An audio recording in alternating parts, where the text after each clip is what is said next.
முன்னாள் முதலமைச்சர் எம்ஜிஆர் பிறந்த நாளை முன்னிட்டு அதிமுக 31வது வட்ட பிரதிநிதி STS ராமச்சந்திரன் தலைமையில் நெல்லையில் அலங்கரித்து வைக்கப்பட்டிருந்த அவரது படத்திற்கு மாலை அணிவித்து மரியாதை செலுத்தப்பட்டது. பிறகு இனிப்புகள் வழங்கப்பட்டது.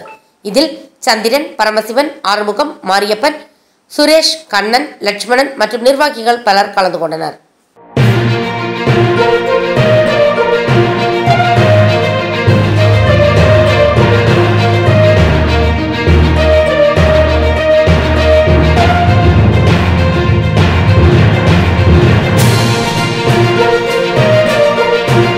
Thanks for watching உண்மை செய்திகள்.